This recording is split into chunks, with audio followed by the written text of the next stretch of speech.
তো আজকে সকাল থেকে কোনো কাজে পাচ্ছিল না, তাই আমি বাড়িতে বসে বসে ঘুমাচ্ছিলাম। তারপরে আমার কিছু কাকুরা এসে বললো চ একটু ঘুরে আসি।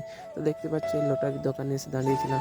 তারপরে আমরা বললাম না চল একটু ঘুরে আসি সাত সমুদ্র পার করে। তো দেখতে পাচ্ছ আমরা আজকে সাত সমুদ্র পার করে চলে যাচ্ছি একটা ভালো জিনিস কিনতে। তো বন্ধুরা, তো দেখতে পাচ্ছ সেই ভালো জিনিসটা হচ্ছে ড্রাগন ফল। তো দেখতে পাচ্ছ কত সুন্দর একটা বাগানে আমরা সবাই মিলে করে চলে এলাম নাকি ড্রাগন নিব বলে। তো দেখতেই পাচ্ছ আমরা 3 লোক মিলে চলে এসেছি ড্রাগন বাগান।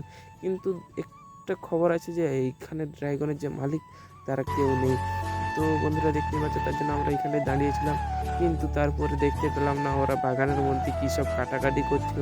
তার জন্য ওই কাকুটার সঙ্গে চলে গেলাম বাগানে দেখাশোনা করতে। তো দেখতেই পাচ্ছ বাগানটা কত সুন্দর। তো এই ড্রাগন ফলের বাগানটা যদি তোমরা কেউ জেনে থাকো তো কোথায় আছে তাহলে কমেন্টে জানাবে। তো দেখতেই পাচ্ছ ড্রাগন ফলগুলো কত সুন্দর লাল নীল সবুজভাবে ধরেছে। তো বন্ধুরা, ওই কাকুটা আমাদেরকে বললো তোমরা কি ড্রাগন ফল খাবে? দিয়ে আমরা বললাম হ্যাঁ, কেন খাবো না। দিয়ে কাকুটা কিছু আমাদের জন্য কেটে দিল। তারপরে দেখতে পাচ্ছ তোমাদের জন্য ভিডিও বানাবো বলে কাকুটাকে ওইদিকে ছেড়ে দিয়ে আমরা এইদিকে চলে এলাম ভিডিও বানাতে। তো দেখতে পাচ্ছ কত পরিমাণে ধরেছে। তো এই ড্রাগনগুলো কীরকম আছে একটু কমেন্টে জানিয়ে দেবে। তো দেখতে পাচ্ছ কতটা এরিয়ার মধ্যে এই সব ড্রাগন লাগিয়েছে। তো এই কড়া রোদের মধ্যে কত কষ্টে কাজ করে এই গাছগুলোকে বাঁচিয়ে রেখেছে, তার জন্য ওদের জন্য একটু লাইক করে দেবে। তো দেখতে পাচ্ছ এই যে কাজ ছিল ওই কাকুগুলা কেটে করে ওই গাছগুলো আমাদেরকে দিল। তো বন্ধুরা দেখতে পাচ্ছ ড্রাগনগুলো আমাকে কেটে দিয়েছে, কিন্তু তারপরে আমরা ড্রাগনগুলোকে নিয়ে এসে করে এই আমাদের দোকানে রেখে দিয়েছি।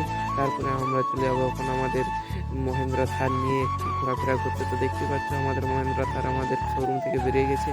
তো এখন আমরা চলে যাবো একটু আমাদের মেঘলা মেঘলা ওয়েদারের রোদটাকে উপভোগ করতে করতে আমরা চলে এলাম আমাদের গ্রামের সামনেই নার্সারিতেই। তো এইখান থেকে কিছু চারা গাছ নিয়ে নেব।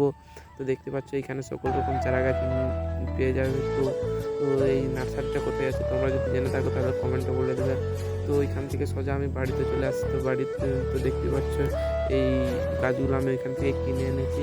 তো দেখতে পাচ্ছ ড্রাগন ফলটা কত সুন্দর। তো আমি এখন ড্রাগন ফলটা খেয়ে নিই। তো তোমরা তখন আমার ভিডিওটা দেখার জন্য ধন্যবাদ। তো ভালো